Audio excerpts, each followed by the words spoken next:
Hello and welcome to Mumbai se Manchester. If you like the content, please consider subscribing. United play City in the EFL Cup semi-final at Old Trafford tomorrow. Unlike previous EFL Cup semi-finals, this one will be a knockout game. So this is a must-win game for us.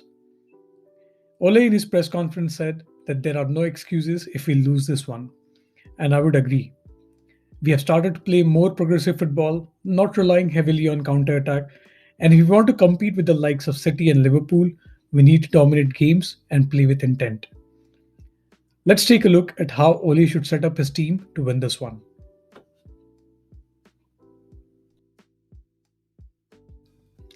Firstly, I'm really hoping Ole starts Henderson ahead of De Gea for this game. We need to create numerical superiority to build up from the back, and between De Gea and Henderson, I would pick the latter. I expect City to line up in a 4-2-3-1, while United to line up in a 4-4-2 diamond formation. Now let's take a look at how we can draw City to create space.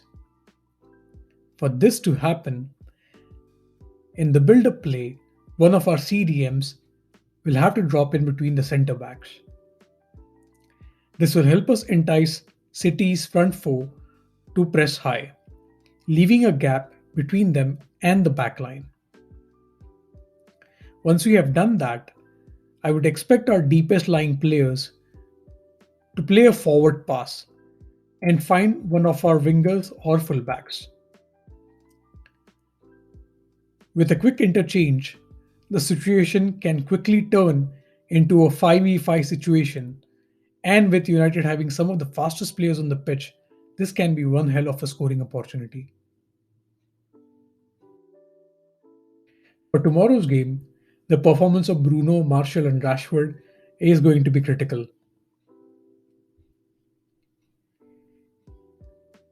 One way to create a scoring opportunity against City would be to let them press high, and as they do so, they're likely to leave open space behind their fullbacks and their centre backs.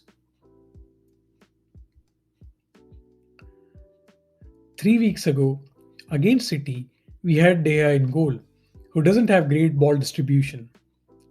With a goalkeeper who is comfortable on the ball, it helps the team to stretch the pitch a bit more, and hence the emphasis on Henderson starting tomorrow. Using Henderson's ball playing ability, we should look to exploit the open spaces and get our attackers to run in those channels, putting City's defenders under tremendous pressure.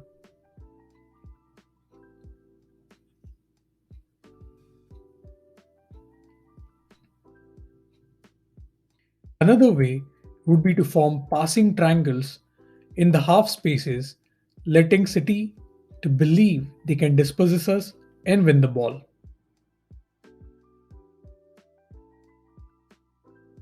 This could be followed up by a quick forward pass by one of our progressive midfielders, which further can be chased by our forwards again in the same open space left on the wings.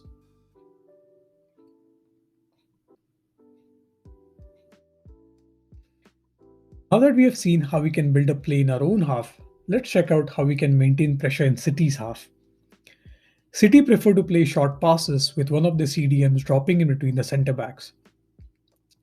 With our forwards applying pressure high up the pitch, the pass options for City would be limited to either go long, which they ideally would prefer, or pass it to one of their fullbacks.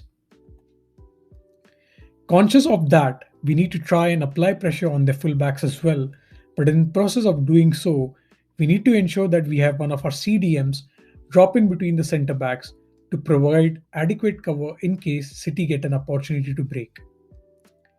In our last meeting, Lindelof and Maguire were left exposed, with Sterling and Jesus breaking on the counter. If United can pull this move and keep City in their own half for some time, we might have a great opportunity to crack them. Finally, talking about starting 11, Cavani will miss this game due to suspension, while Lindelof is likely to be fit but unlikely to start. To ensure that we are able to compete with City in the midfield, It is critical that we start with the trio of McFred and Van de Beek, with Bruno, Marshall, and Rashford up front.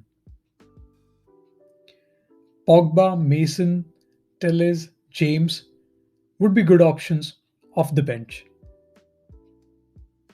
As for City, with Edison out, we should expect Zach Stephen or Scott Carson to start in goal.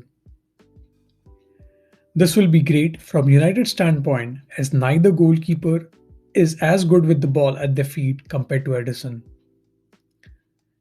We can also expect a double pivot of Rodri and Fernandinho or Rodri and Gundogan to start.